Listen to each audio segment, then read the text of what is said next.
From the Center for Western Priorities in Denver, this is the Road to 30 virtual tour. Here's the Executive Director of the Center for Western Priorities, Jennifer Rokala. Hello, I'm Jen Rokala, the Executive Director of the Center for Western Priorities. Thanks for joining us on the third stop on our Road to 30 virtual tour to highlight the bold, future-looking proposal to protect 30% of America's lands and water by 2030. Today, we're focusing on why this effort is important in Nevada and how Nevadans are playing an active role in supporting the 30 by 30 initiative. We'd like to start by recognizing that Nevada's public and protected lands are on the traditional homelands of Indigenous peoples that include the Washoe, Northern Paiute, Western Shoshone, and Southern Paiute nations. As the 30 by 30 effort moves forward, collaborative conservation led by Indigenous communities will be essential to its success. This will be a 30-minute conversation, so we hope you'll stay with us for the next half hour. Let me introduce our guests who are joining us today. We have Nevada Assemblyman Howard Watts. He is a member of the Natural Resources, Agriculture, and Mining Committee, a committed environmental advocate, and a lifelong Nevadan. Assemblyman Watts, thanks for joining us. Thanks for having me. We are also joined by Jocelyn Torres, Senior Field Director of Conservation Lands Foundation. Jocelyn, thanks for joining us and co-hosting this event with us today. I'm excited to be here and excited for the next 30 minutes. Great. And we are expecting New Mexico Senator Tom Udall to join us. He is currently voting, but we expect him to be joining us in a few minutes. And Senator Udall is leading the effort, the 30 by 30 effort in the United States Senate. So we will have some time at the end for our panelists to respond to questions from the audience. So if you'd like to ask a question, feel free to ask it in the chat box on YouTube or Facebook, and we'll get to as many questions as we can.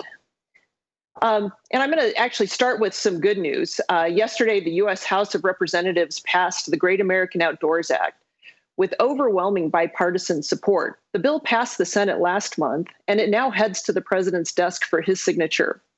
This legislation includes full permanent funding for the Land and Water Conservation Fund. And this historic legislation is critical to achieving the 30 by 30 goal. So we're hoping when Senator Udall joins us, he'll be able to give us some more specifics about how the Great American Outdoors Act will help us achieve the 30 by 30 goal. Jocelyn, I'm actually going to start with you. Can you give us the lay of the land about why it's critical to conserve lands in Nevada, and tell us how CLF is leading the way? Yeah, so I think I'll back up a little bit just about the nation and then focus in on Nevada. I think it's important for viewers here to know that, the Bureau of Land Management is going to play a huge role in helping us reach that 30% protection by 2030, because Bureau of Land Management manages the most land in the United States, and that land, most of it is under some kind of mixed use, not a particular protection. And Nevada specifically, I think, poses a great opportunity under this Bureau of Land Management protections in that more than 80% of our state is managed by the Bureau of Land Management and doesn't have some sort of form of protection or, designation of use one way or another. I think for all of us in Nevada and across the country, we have felt overwhelmed, right, by the climate crisis, by the economic crisis that we're now facing, right, and the COVID crisis that is going on around the country. And for us, we're at CLF, we're really trying to break down at least one of the crises that we have a little control over, and highlight a way that everyone can really play an impactful role. And find a way to take meaningful action and get us closer to solving one of these crises. And I think, the way that we don't feel overwhelmed by things is by being able to take action and having at least what we can control be a part of that. And in order to accomplish this big goal of 30% by 2030, right, or solving our climate crisis, we really feel like people are the ones that are going to make that happen. And people really have a huge role in ensuring that, our government is prioritizing conservation values and that we're holding, our elected officials accountable to making sure that they are prioritizing that value. And for Conservation Lands Foundation, we have almost 80 community-based organizations throughout the country, a handful here in the state of Nevada, who are working to do this through their organizations, but are also, encouraging their members to participate in this 30 by 30 goal, participate in land protection, right, and as a whole, and making sure that we're holding everyone accountable to these values. And one example of that is Get Outdoors Nevada, locally here in Las Vegas, where I'm based out of, who is taking, I think, people's enjoyment of the outdoors during this pandemic and social distancing, and taking people's need to be outside, converting that into action, right? Whether that's a trail cleanup, and then taking that a step further and making sure that, folks are informed about like the Land and Water Conservation Fund and how they can play a role in making sure that these proposals get passed in Congress, right? And then are implemented at the community level. That's great. Assemblyman Watts, please tell us about your efforts at the state level to encourage support for conservation and how you see Nevada working with federal legislators to move this effort forward. Absolutely. So I see the state's role really as a partner with the federal government when it comes to protecting and preserving our natural spaces. And I think there are two big areas that comes into play, particularly here in Nevada. One of them is that, as has been stated by Jocelyn, the vast majority of Nevada is public lands that is federally managed. But the state still has a significant role to play in the management of those lands, from managing our water resources, setting and planning for climate goals and adaptation, managing our wildlife populations, managing our mining and industrial practices. So there are a lot of decisions that our state can make that impact our ability to protect and preserve these lands. And so it's important to me as a state level policymaker that we're setting policy in these areas that's maximizing our ability to preserve these special places. The other area that it really comes into play is making sure that we make our voices heard to our congressional delegation and to our partners in the federal government, so that they're making decisions that are in the best interest of Nevadans. And we have had a few of those issues really come to the forefront recently. There is a beautiful mountain range called the Ruby Mountains that was proposed for oil and gas drilling. And, we've worked together with our senator and our federal delegation to push back on that and get the Forest Service to drop plans to lease oil and gas parcels in that area. Another major issue that we've had is the Desert National Wildlife Refuge, the largest wildlife refuge in the lower 48 states, which the U.S. Air Force has proposed to expand its adjacent test and training range, potentially cutting off access, as well as threatening desert tortoise and bighorn sheep, which are critically important species for our Mojave Desert habitat. So, the legislature in 2019 overwhelmingly passed a bipartisan resolution urging Congress to reject this expansion and protect this wildlife refuge, which is just north of the Las Vegas Valley, just outside of town. And our congressional delegation has been heeding the call from folks on the ground here and helped lead the fight to make sure that this place is protected. So, we have a strong history in the state of collaboration between our state and local governments and our partners at the federal level to try and increase protection for our federal lands. I think there's a lot more work to do. And, as was said before, there is a huge opportunity here in Nevada to go above and beyond 30 by 30 to make sure that we hit that goal collectively as a nation. And I'm looking forward to helping lead the push for that at the state level. Great. Thank you, Assemblyman Watts. And we are now joined by New Mexico Senator Tom Udall. Senator Udall, thanks for joining us today.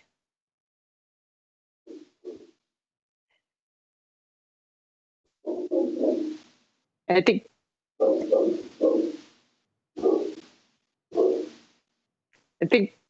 we're working on Senator Udall's audio.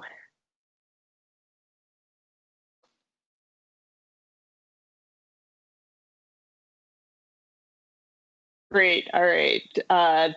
We will come back to Senator Udall. Okay, I think I'm unmuted. There we go. Yeah. Okay. There we go. Yeah, sorry about that. Yeah, okay. It's such an honor to join just two great conservation leaders, in Jocelyn Torres and Assemblyman Watts, and great to hear you, Assemblyman, just recently here. And Jen, you know, you're so right about the great bipartisan victory we've had here in Washington. This legislation is historic. The Land and Water Conservation Fund is more than 55 years old. It's been called our nation's most successful conservation program, having helped conserve millions of acres of lands in the U.S. And now, for the first time, LWCF will have full and permanent funding thanks to the bipartisan Great American Outdoors Act. This is something I've worked for years, and I would tell you it's just really, really big. It means LWCF will receive $900 million every year. That's $900 million worth of conservation every year. Right here in Nevada, it's helped protect special places like Red Rock Canyon, National Conservation Area, the Ash Meadows National Wildlife Refuge, and Lake Tahoe Basin, just to name a few of the many areas. So full funding for LWCF gives us an incredible opportunity to greatly expand our public lands at the federal, state, and local levels. It fits hand in glove with 30 by 30 and gives us badly needed resources to expand public lands. But now we need an administration that has the commitment and the know-how to make good use of these new resources. Sadly, this administration is openly hostile to public lands and tries to take a hatchet to them at every opportunity.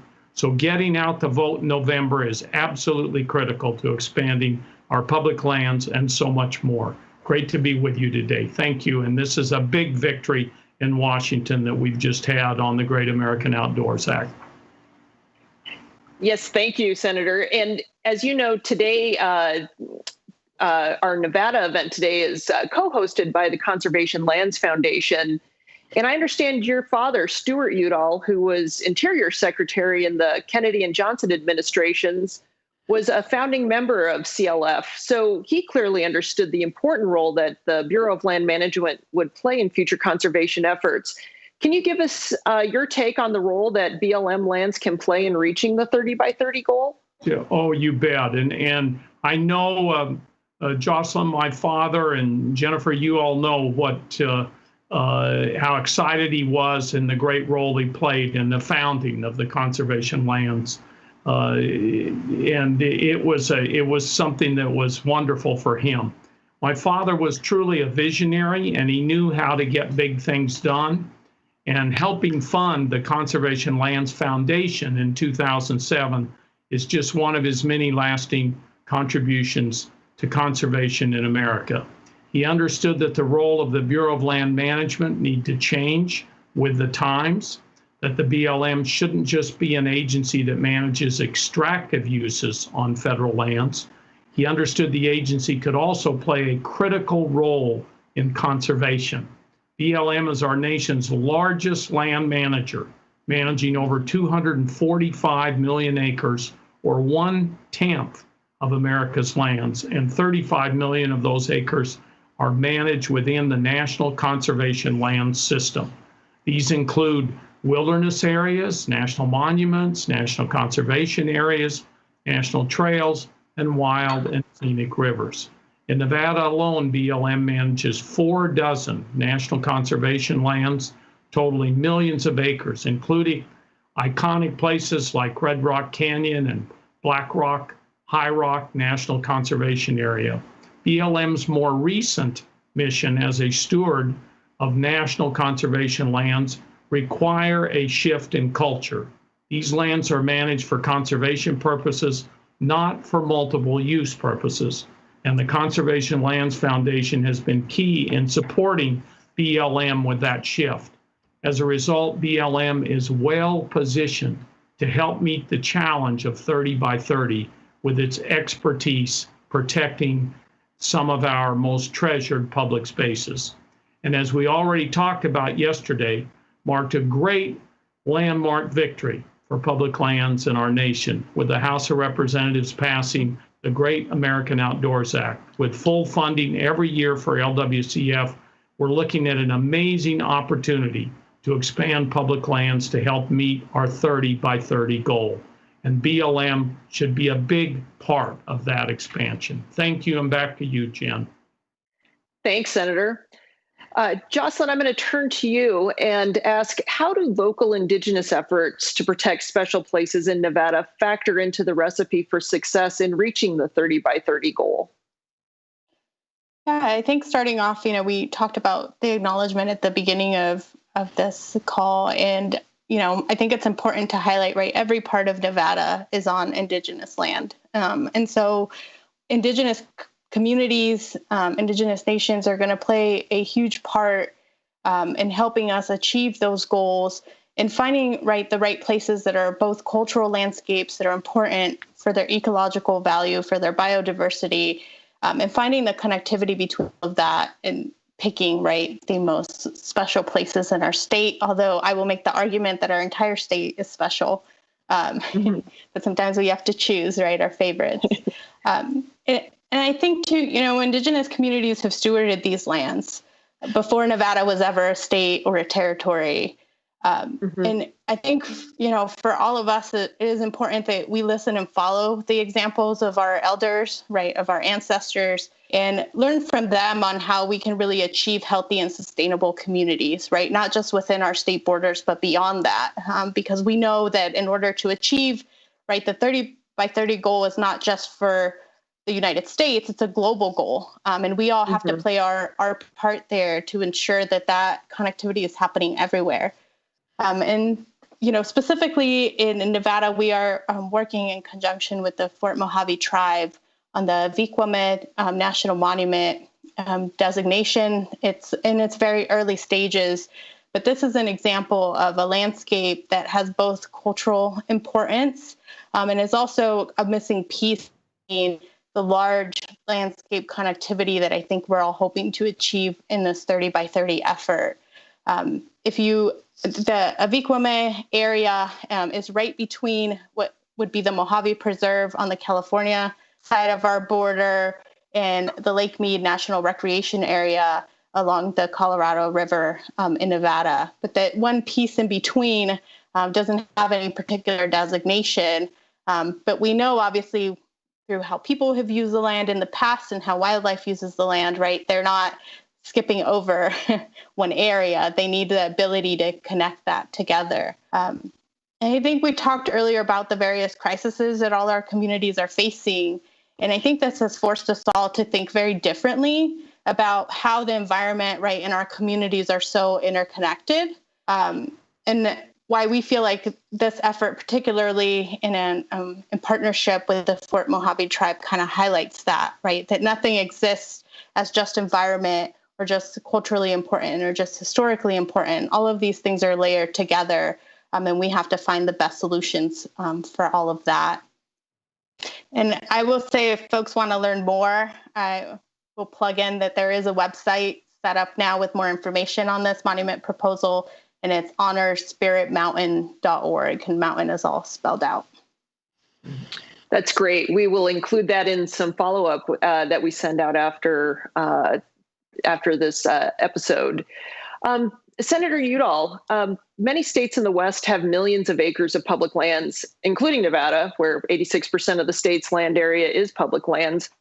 When you talk to colleagues in the Senate who come from states with a lot of federally managed land, about the need to protect 30% of our country's land and water. Do you meet resistance to this goal? No, not at all. And the first thing I would say is that Western voters strongly support 30 by 30. And that support is only growing as people see more and more that nature is in danger like never before. Scientists warn that 1 million species are at risk of extinction over the next decades. And right here in the US, we lose a football field's worth of habitat every 30 seconds. Every 30 seconds, saving nature has never been so critically important. Westerners have always had a great love affair with the outdoors, and our love for nature is only rising as we see the outdoor economy booming. It's an $887 billion industry nationally and a $12.5 billion economy here in Nevada. Westerners value the spectacular beauty of the West, and it's our heritage, and they want it preserved for the future. Polling data backs this up. The Center for Western Priorities recently conducted a 5-state poll in the West on public lands, polling in Nevada, New Mexico, Arizona, Colorado, and Montana. They found that 75% of voters overall support 30 by 30. That's huge. That's across party lines, and that's true for Nevada too. Westerners believe in 30 by 30. It's a small but vocal minority in the West that is hostile to public lands. That same Center for Western Priorities poll found that only 5% of voters think too much of the West is federally owned.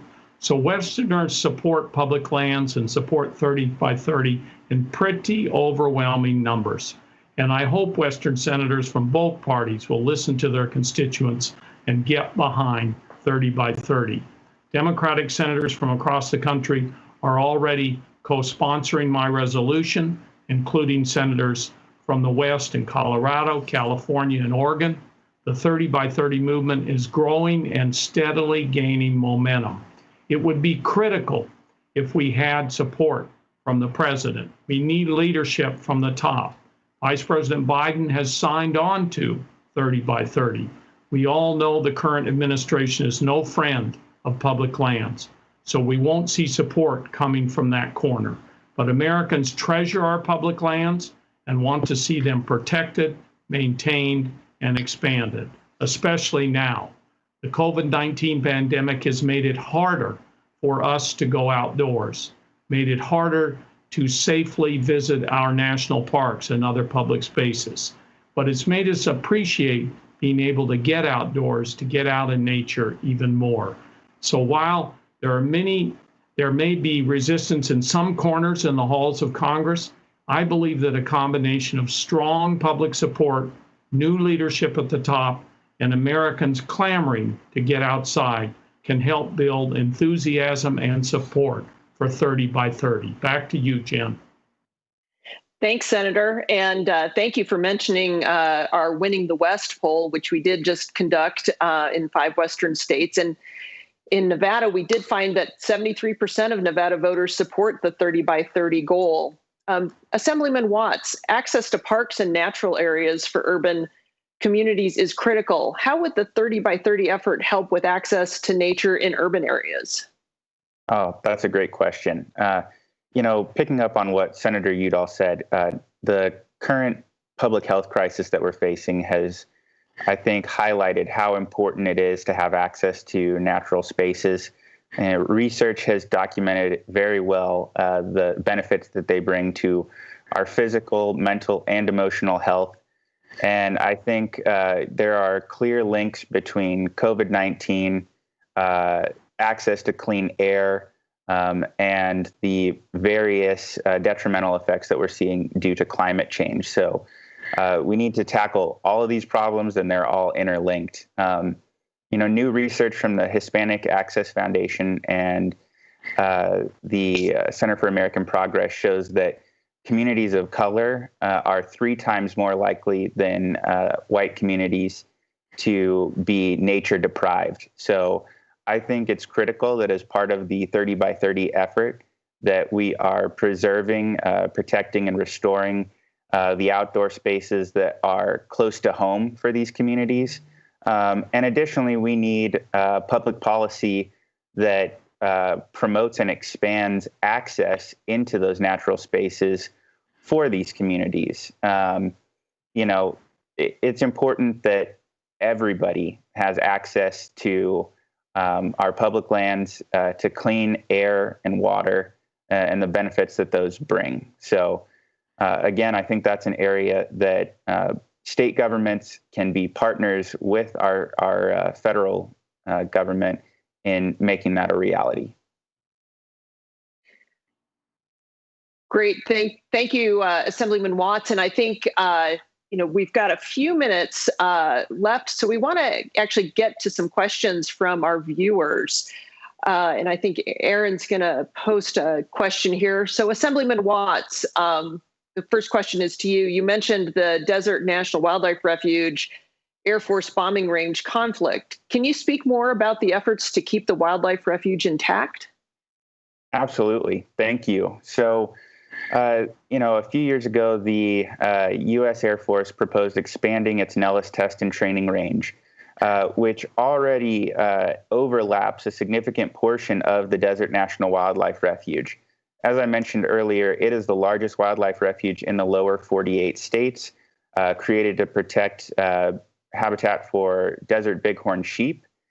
And the original proposal by the military would have them take full control over the portion of the refuge on which they currently operate and which is still primarily managed by Fish and Wildlife Service as a refuge. So it would take over half of the refuge away from being managed for habitat protection, and would expand even more, cutting off the main public access road into the refuge. So our delegation, our congressional delegation, has been leading the fight to push back on this. Just a couple weeks ago, Representative Rob Bishop, one of the most notorious foes of public lands, I think, in the U.S. Congress, introduced an amendment in the House to turn over control of basically 800,000 acres of the refuge to the U.S. military. And Congressman Horsford, who represents that area, led a successful push to get that language stricken out. So this is all going on in the context of the National Defense Authorization Act. And it looks like it'll likely be going into a conference committee. So we're urging our delegation to stand strong with the legislature, who's overwhelmingly opposed expansion, as well as the governor and countless groups here on the ground in Nevada, and to make sure that the military does not get this. The administration has been pushing for an expansion. As Senator Udall said, they are no friend of public lands. So we're going to have to stay vigilant on this all the way through conference until a bill finally gets signed into law. So urge folks to follow our local groups here on the ground and help us support this extremely special, pristine, and large wildlife refuge here in the state of Nevada. Great. Thank you, Assemblyman Watts. And I think we have one more question. Aaron, Senator Udall, this is from Brian Dabbs with National Journal. Do you anticipate Congress enacting policy in the emerging coronavirus package or later that will help prevent the spread of zoonotic diseases? Yeah. What the reporter is talking about there in terms of zoonotic diseases is the more we encroach on habitat, the more we destroy habitat, and the closer human beings are intersected with that, we've seen these diseases leap from the wild into human beings and then spread very rapidly. That's what most scientists believe happened in China. And so our 30-30 effort is an effort to protect the habitat, to protect the ecosystems. Really, ecosystems are our life support system. They give us clean air, clean water, Our medicine, in many cases, are sometimes discovered in nature, and so many other things. And so I think there's going to be an effort to deal with zoonotic diseases in the next package that comes forward. I know I've sponsored several pieces of legislation. We've been in on several conferences, and we want to see that happen. So thank you for that question, and we will look forward to letting you know as a reporter what develops on that. Well, thank you, Senator Udall. And that will wrap up our Nevada Road to 30 virtual event. I want to thank all of you for taking the time to join us this afternoon, and especially thank Senator Udall, Assemblyman Watts, and Jocelyn Torres for sharing their passion for this effort and for letting us know how we can get involved. We hope you will join us on future stops along this virtual tour. If you'd like more information about the 30 by 30 initiative or to learn more about the Road to 30 virtual tour, please visit our website at roadto30.org. We will be sharing updates about our tour there. Thank you, and see you soon. Thank you. Thank you. Thank you.